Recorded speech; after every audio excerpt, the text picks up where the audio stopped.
What's up, Bronco Nation? I'm Evan Sanford, and today I'm joined by Chase Glorfield and Karter Davis, and we are the Bronco Fans Roundup.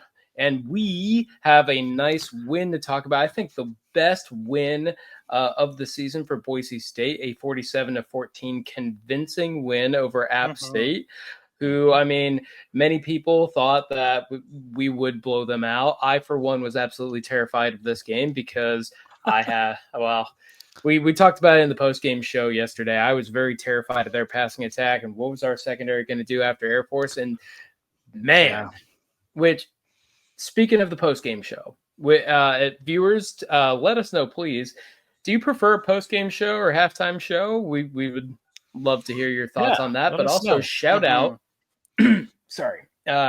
shout out to Mahdi Hassanain, father of Ahmed Hassanain, who joined us from Cairo, Egypt. It was like 6 a.m. Joined us for the post-game show. And I believe he watched the game, which would have started at about 2:25 a.m. his time. So and that's dedicated. Dedication right there.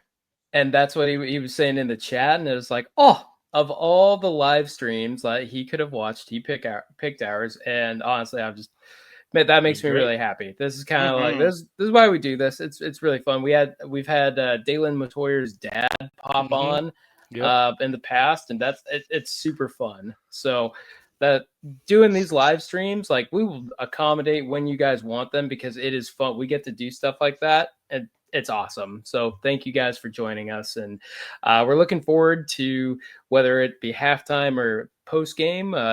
Continuing to doing these live streams, and even Karter threw out the idea of doing a live podcast one of these days. I think it'd be fun to see if people want to chat with us while we talk. Who knows? Yeah.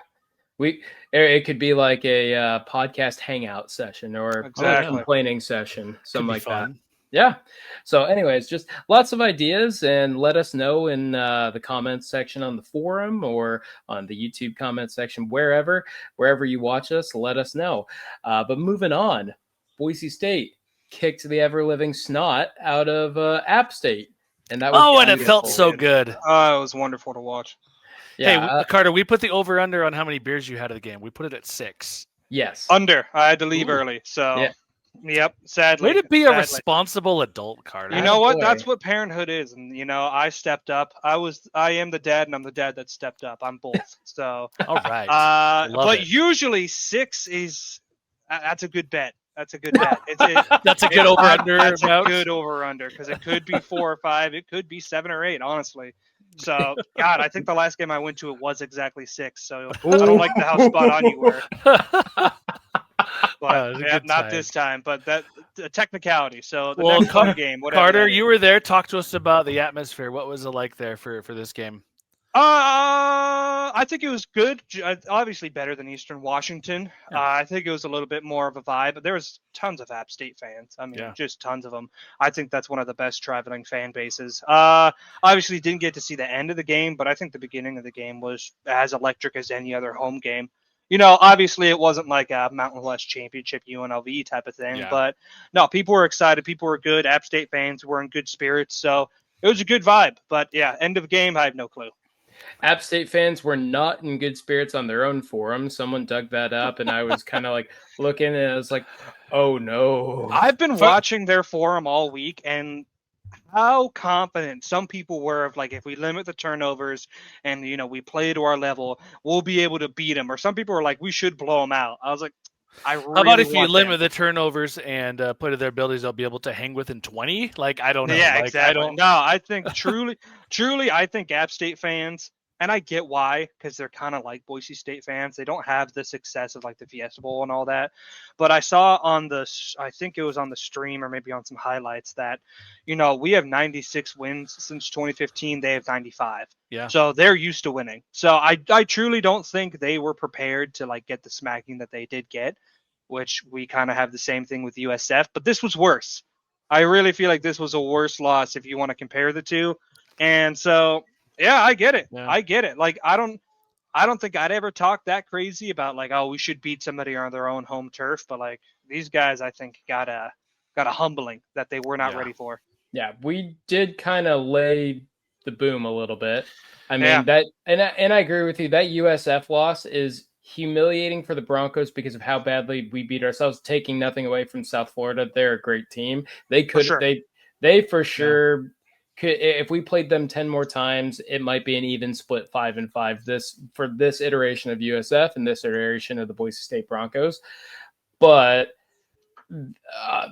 us beating ourselves so much is the story of that game. Yeah. I love how you brought up the 10 out of 10 because I was going to say the same thing of like, if we played USF 10 more times, I do think it could be a 5 out of 5 split. Yeah. If Boise State and App State played 10 more times, I think we win all 10. I saw no fight in App State, really, except for the defensive line. They were trying, but I mean, you can't stop your quarterback. Yeah, and we did talk about that. The post-game show too is that their front seven showed up to stop the run, and I felt like they did a good job at it, right? Like, for sure. Well, so, I guess that's a good segue into. Well, I want to address from the get-go. We're going to kind of go in reverse order. There's really not any ugly from the game, except the Jaden Mickey injury, which he is out of the hospital, and so that's really good. Yeah. So I think that's just about the only ugly from that game. Do you consider injuries? Braxton Faley's like a cone of shame, dog cone ugly, like whatever he was wearing on that thing? Yeah, I don't really understand why he had that because.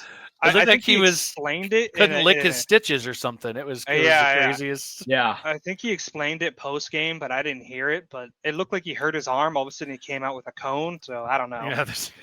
Yeah. No. Okay. Actually, the injuries are the ugly because Roger Carrion got banged up. Yeah. Honestly, I think we could all do a universal ugly of we won that game, but we did not win the injury. Cost us a few guys. Yeah.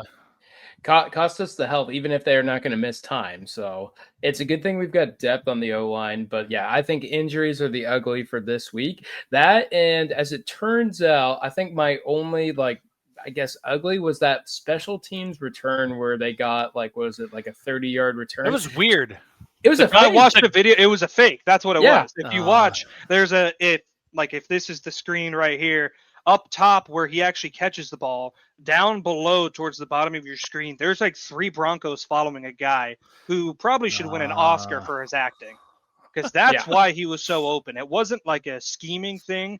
They just got tricked. And, I mean, honestly, you got to tip your hat to trick plays. Like, good on them for making it work. But I don't think that was like anything the coaches can really be mad about. Like, hey, keep your head on a swivel. But I mean, if you get tricked, you can't do anything about it. Here's the thing. It wasn't a touchdown, though. They got a really good return out of it. And then, did they get points out of that? Yeah, they went down and scored one. That was one of their touchdowns they scored. Was it?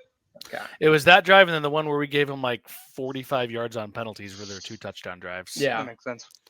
And, we'll circle back to some of that when we get to the bad. But I guess let's talk about the good. Let's talk about the good on how about offense first? Yeah. No, I mean, I can go first real quick. I mean, I think good for offense. I got into a little bit of a scuffle with somebody on X about this. I didn't think Maddox Madsen played that well, at least in the first half. I thought he definitely looked like he was struggling, looked like he was hurt. But I think a good was how he responded in the second half, ultimately finishing with 321 yards and four touchdowns. So, I mean, I love that.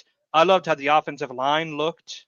Even if they didn't really bust open, a 300-yard rush game, I think there's plenty of holes.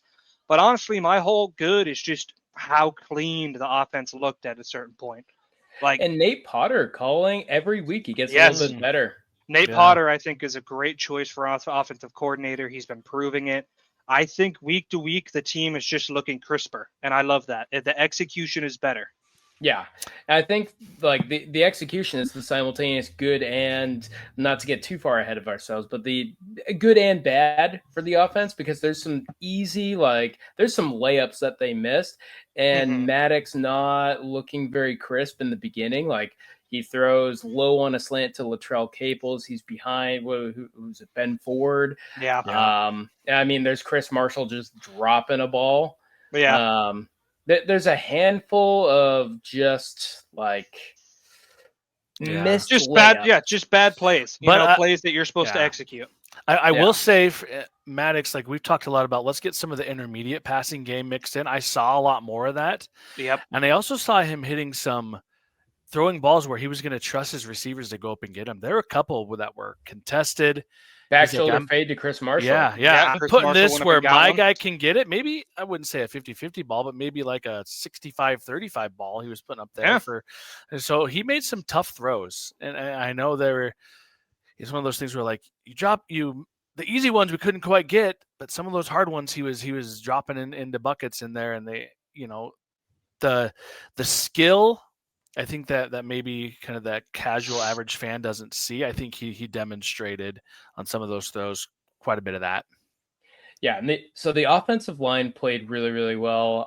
The run game, we had 150 yards rushing, which is still weirdly enough, that like everyone in this fan base, like, man, like we couldn't run the ball. We got 150 yards. We were efficient on the ground. We just didn't pop a big one.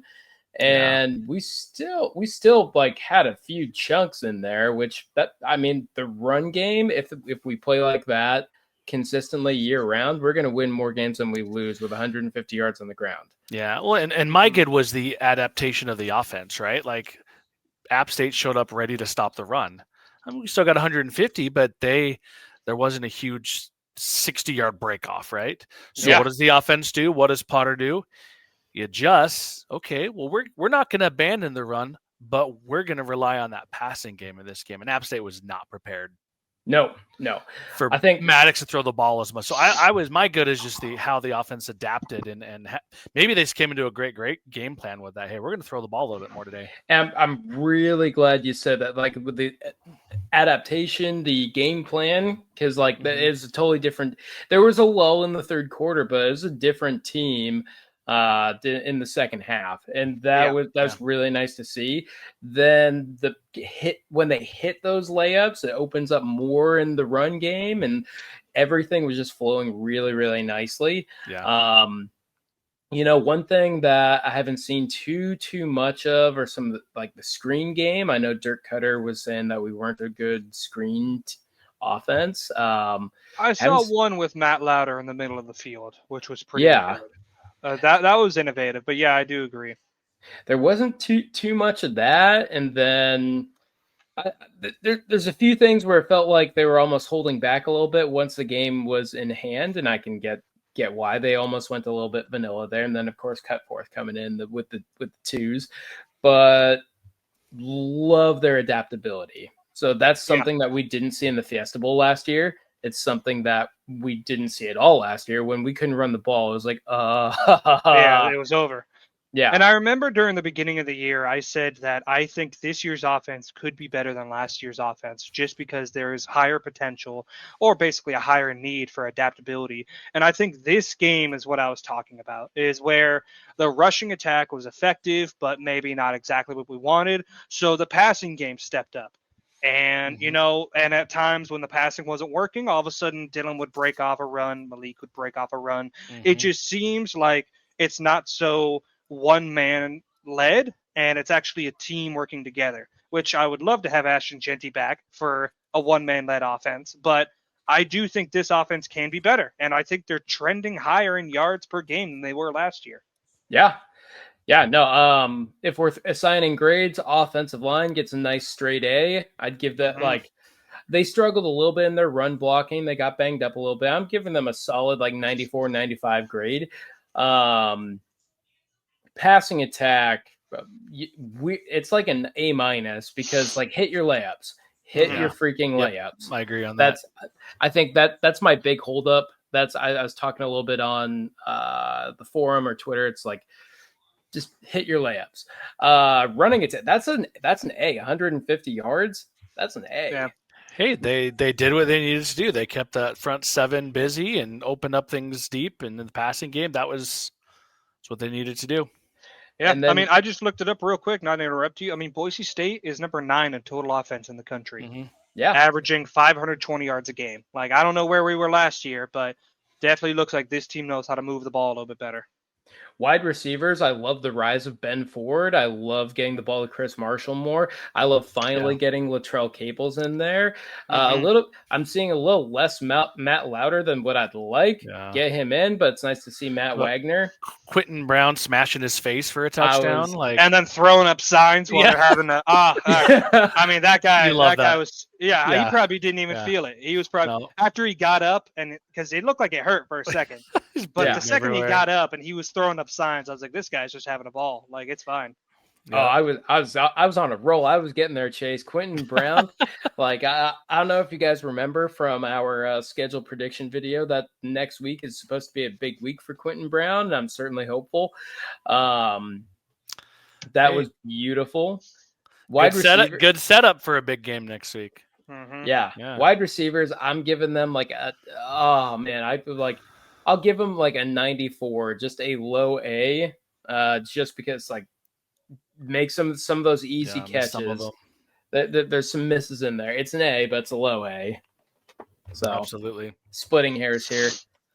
And then moving on to defense, unless you guys have anything else to say on the offense. Just great game. Nope. Yeah. Defense for me, like just as someone who had like a high resting heart rate all day yesterday, worrying about this secondary, that Chase said it best on our live stream, is that it looked like they watched film, they had a game plan, they came out ready, and they saw things that they saw them do stuff that they saw on film and jumped routes. It was beautiful. Mm-hmm. We got 2 pick sixes, 3 interceptions total, and a physical interception in there. That was I needed to see that. Yeah, I really needed that. Jeremiah Irby played lights out. Amarian McCoy, lights out. The safeties, lights out. Yeah, I mean, just about the best performance that we could ask for, honestly. I mean, I'm pretty sure Jay Tust put out, I have it right here, they were averaging 357 yards a game in the pass game. They held them to 64. Yeah. Okay, let me throw some numbers at you with that, okay? With the 2 Boise State pick sixes, they had 59 yards return yardage for those pick sixes. App State only had 64 yards passing for the game. We almost had as many interception return yards as they had passing yards. Passing, yep. Number one, so they were averaging 357 yards passing per game. Okay, so Boise State held them to less than 18% of their average. And if you're a Major League Baseball hitter and you're hitting 1,800, if you're hitting 179, 180, you are in the minor leagues. Yeah, you're not. I mean, it's if you think about it number wise from those two perspectives, it is impressive what Boise State secondary and the whole defense did to Appalachian State last night. That was beautiful. Like, I think my lingering concern is kind of the way it felt like we did kind of fold on that drive where there were penalties. Now, I do think like those were a little ticky-tack. I didn't like the call that was against Steege. I really didn't like that call. Yeah. There's a few of those where those are hustle penalties, no mental mistakes. Like, I'm okay with those penalties. I just don't like the call, but I don't like feeling as if the defense is folding and this touchdown is inevitable. Yeah. Didn't like that. To me, it kind of felt like that too. Like, I don't know if you guys watch tennis, anyone watches tennis, but sometimes you get to points in those games when you're down love 40 or 40 love or whatever, and you're like, I'm just going to move on and play the next game. You know, I got a vibe of that on that drive for sure. Like, well, you know, let's just move on to the next, which I get it, but I don't like it. Yeah, hold them to 3. Like, you've got like, I don't know, every blade of grass kind of mentality. Yeah. And it just wasn't there. It looked like they wilted. It's like, all right, the touchdown, whatever. Okay, we're get the ball back. And it's like, don't love that. Well, and I also want to point out their top receiver, that Jaden Barnes guy, 3 targets, 0 receptions. He was their top receiver. Yeah. Ooh, do you know who was covering him? I think Irby was on him. Oh, there you go. Like, I think there was. I mean, it wasn't just Irby switching both sides each time. I think, but he was probably the main cover guy. Yeah. Defensive line looked really good. Linebackers played really well. Lots of Physical pressure. game. I think App State got a little bit in the run game early on, but because we weren't expecting it, but really settled in. Their running back was a beast. That he was good. Dominion, I think was his name. Yeah. He was a monster. Yeah, no, I mean, like it's college football. It's going to happen. You're going to get some busted plays or whatnot, and the other side tries too, as you so famously say. Yeah. And I love that quote, by the way. Thanks. But no, like actually, it's really good reminder for like fans of any professional to sport, give us some perspective, right? Any college sports, like the other side tries to. They were sitting on that. They decided to pop in. They got a nice run out of it. Okay, great. That's their one parlor trick, and they used it. So, well, I mean, I don't really have any nitpicks other than like that drive where it felt like they wilted. Penalties weren't bad. No, and I will say, that drive wasn't great, but they picked themselves up, right? Like the secondary and the defense came back out, got their own juice back.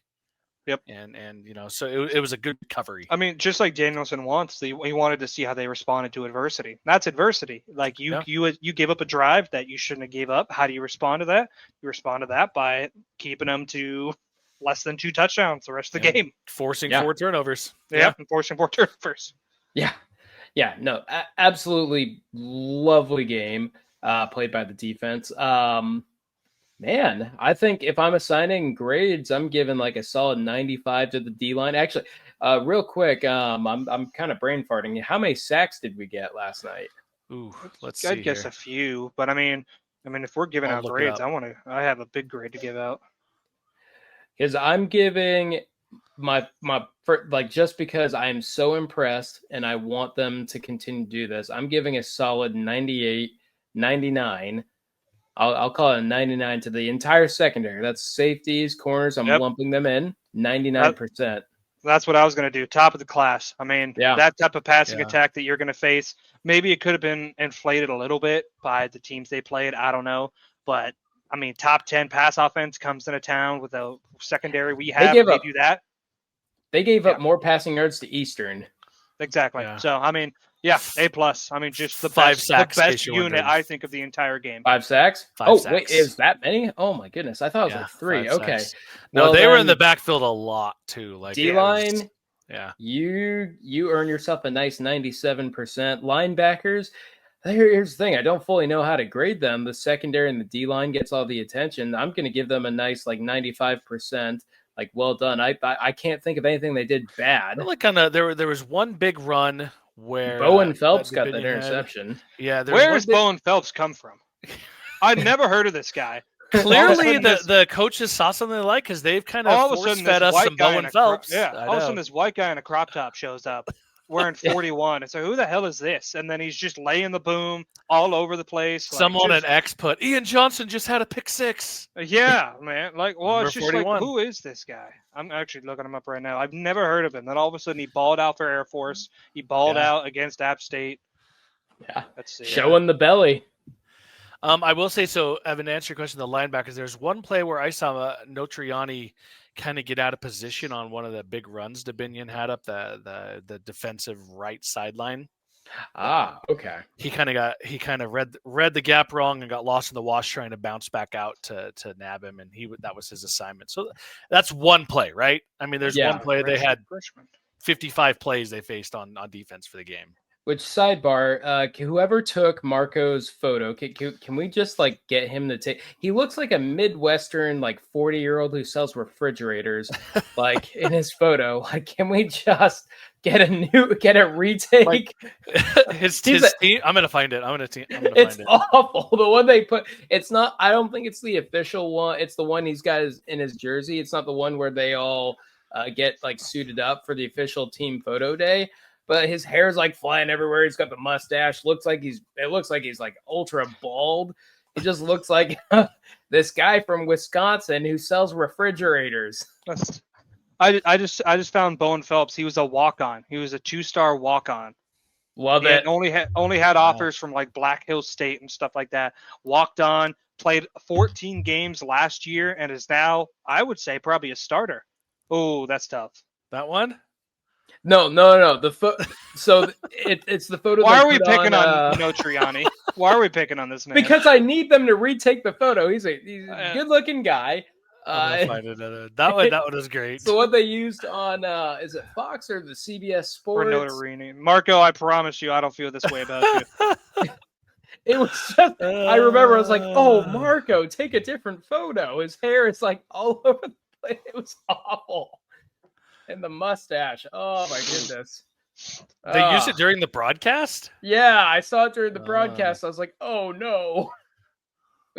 Was it yesterday or like last week? I don't remember seeing that, but that's wild. Yeah. Anyways. Moving on, defense. You get an absolute A+ in our book. That was amazing. That was much needed. Last little point is the teams. They are almost significant. We had sure? Yeah. Well, we had 2 field goals. You have to make 3 in a row to earn the moniker of significant teams. Did they not have a field goal against Air Force? Nope. No, Extra I thought point. they did. Yep. Okay. So they are still the teams for now, but I'm encouraged. We hit a Colton Boomer hit showing. a 40-yarder. Yeah. Yep. So that's pretty. That's impressive for the teams. Teams had a good showing, I think. Only thing that kind of bums me out is they apparently changed the kickoff kicker on the one where Mickey got hurt. I'm wondering why they did that. That's what at least one person I'm seeing on X is stating. So Chase and I were talking about that. It's like, please just keep kicking out of the back of the end zone. They've gotten better at like their coverages and everything. And don't get me wrong, like that could be. That's not it. Nope. That's still a good look. That's all right. That's a great look. It must just be a CBS Sports one that they have. Yeah, I don't know. So he's wearing his jersey. Okay. Yeah. This has killed me though, because they're all phenomenal. I mean, there was one there was almost a squib beforehand that worked out. Like he muffed it, they downed him at like the 15. I was like, okay, that's fine. But yeah, don't go away from Colton just booming it, pun intended. Yeah. Out of the back of the end zone. Just let him do it. Like there's no point to be risking anybody like that. Yeah, I mean, like just as we start like getting better at the coverages, it really comes back to bite us. So I was like, kick it out of the back. Kick it out the back. Yep. Not worth it. Okay, I think that's the App State game kind of unpackaged. Yeah. Yeah, I mean, honestly, just a great game. Absolutely. Well, real quick, what do you guys want to see out of next week for Notre Dame? I think the one thing I want to see is just a continuation of this effort. Mm-hmm. Like, I'm not sure if we can beat Notre Dame, but I know we can carry this effort in and give them our best shot. And I think if they do that, they could cover, maybe even win. Maybe. I don't want to say they will because I don't want to be mean to death or like people saying anything about me. But I think if you bring the effort in you had against App State, you carry the momentum that you built, you can definitely cover this game and give Notre Dame a scare and show people that the team we were in week 1 is no longer the team that we are now. Yeah, I agree. And, Notre Dame's 2-2. I get their schedule has been redonkulous, right? I get that. But I think Carter's right. Boise State can go in, continue to show the effort, continue to show improvement and like execution. They can cover it to win. I think they're going to need a lot of things to kind of bounce their way. Yeah, some luck if you want, some dumb mistakes from Notre Dame. Mm-hmm. But I want, and I think we've all said this from the beginning, is I want the Broncos to acquit themselves well. Yeah. Right? To look good, not to get run off the field, not to get run out of South Bend, but to look legitimate. Yeah. So. I just want them to just do their best. Yeah. Have fun, guys. Yeah, just go out there and give it your all. I want to stay healthy, too. Can we not have the injuries, please? Yeah. Last thing I want is the injury bug. Yeah. No, if we need to go to a running clock, that wouldn't be the worst thing in the world. Yeah, no, I have zero expectations for this game. Anyways, moving on. We did a top 25. We did. You guys want to see it? Yeah, let's. So Evan, explain again what we did here. How we did this. Okay, so what we do, we all kind of submit our own ballot, and then we create a aggregate score on. We just use honestly the calculator on ChatGPT. It's a lot easier than manually counting it. create the aggregate, and then we have a little bit of fun trying to create our very own Bronco Fans Roundup graphic to go with it. And there it is. Broncos So, roasting some mallows around the campfire. Yeah. All right. So I'll read these off real quick. Chase, if you want, get ready with the others receiving votes. Right. I'm ready. But we have Ohio State, Oregon, Ole Miss, Miami, Oklahoma. I did not have them that high. Texas A&M, Indiana, Texas. Penn State, Texas Tech, Alabama. I did not have them that high either. What are you guys smoking? LSU, Iowa State. I hate that they're that high. Georgia, Tennessee, Vanderbilt, Georgia Tech. Why are they that low? Missouri, Florida State, Michigan, BYU, Illinois, USF, Notre Dame, Virginia. Which, I mean, what a field storming. They nearly killed a guy. That I love field storming, but you can't. They were on that field so fast. The second the ball hit the ground, like you need to give teams a minute, just a few seconds to get up and get out of there. Like, and honestly, I don't think anybody would, but you're just asking for somebody to go too far and hurt a player, and all of a sudden, universities getting sued and all this sort of stuff. Yeah. So they gotta try their best to stop that. I mean, the games this weekend, that was one of them. Sorry, go ahead. Castellanos getting the double bird on national TV from a fan. A guy like recording himself, like live streaming it or something, whatever that guy was. Yeah, but I know. I mean, people have been giving people the bird over upset since Boise State, Nevada. Yep, it's true. So, but the other receiving votes, we have Tulane, Arizona State, and Memphis were the three others receiving votes. I'm the only one who really wants to vote for Group of 5 teams. Jeez, guys. I finally bit the bullet, and we are what we hate, right? Yeah. Not giving G5 teams votes. I mean, just the thing is, it's like Memphis, Tulane. I haven't really heard much about them. Pretty sure Tulane got blown out by Ole Miss. Like, I get why they're not ranked. USF, I think, is going to be the Group of 5 representative. I think they're the best team in the AAC. So that's why I ranked them, and I just don't really hear much about Memphis or Tulane. I'm also not an AP voter, so I mean. Yeah. Well, all three of us made our own rankings. Chase, is there anything that surprises you about the aggregate between our ballots? The biggest one for me, like this area right here, the 7 through 15-ish. I guess 7 through 13. We were kind of all over the place. Like I think I had Indiana pretty high. I think Karter did. Evan not as high. Well, I other way around. I had Indiana. I had Indiana at 4, even higher. But that group right there, I think, is kind of all over the place. I'm like, does Penn State deserve to be top 10? They lost at home. I guess I get it's Oregon, a good team. I kicked Penn State out of my top. I think 10. I had them like 10th or 11th. I think I had them 12. But I have Penn State at 10 even because I can't fault them too hard for a double overtime loss. But to that same end, I don't believe that they can win the big game.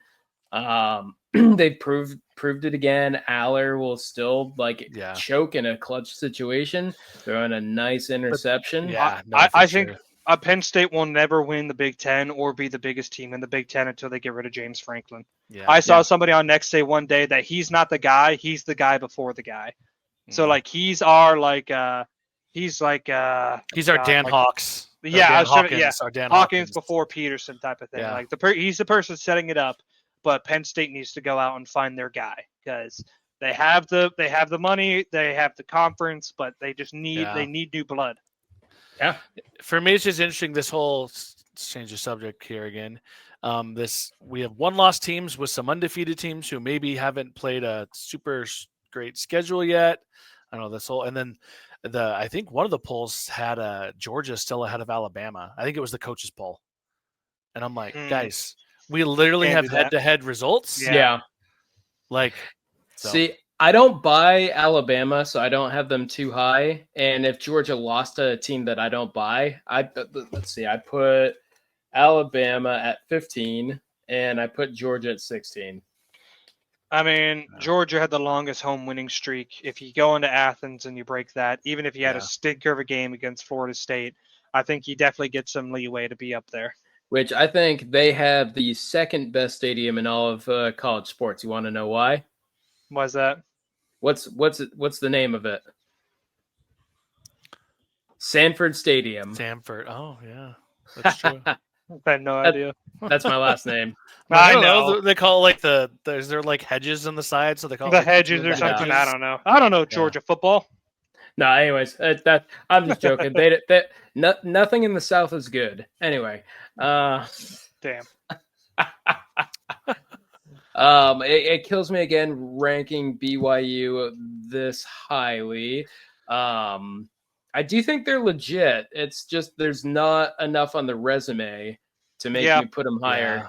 Nope, I'm with but you. I finally ranked him this week. I didn't last week, but I think See, I put the them. Only thing I don't 20... like about BYU is because I don't like a QB with the number 47.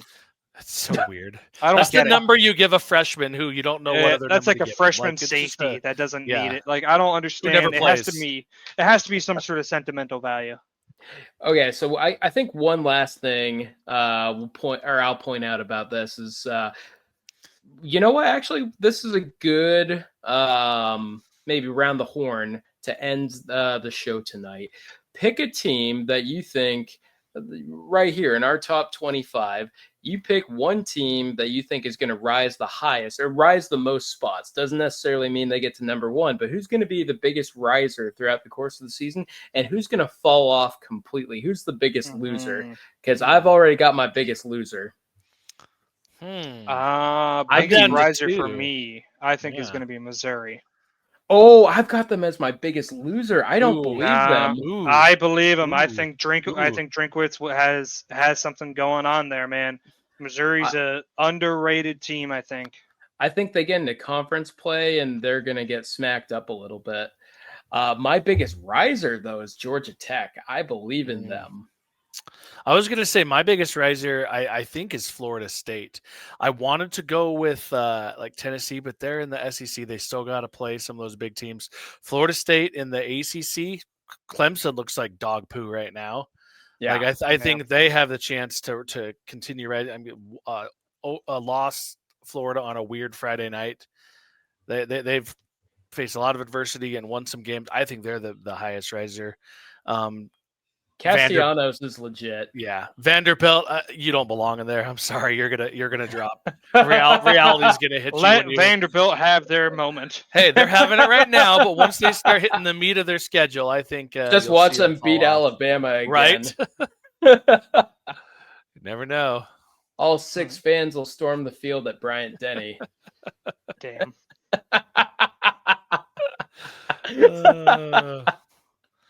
All right.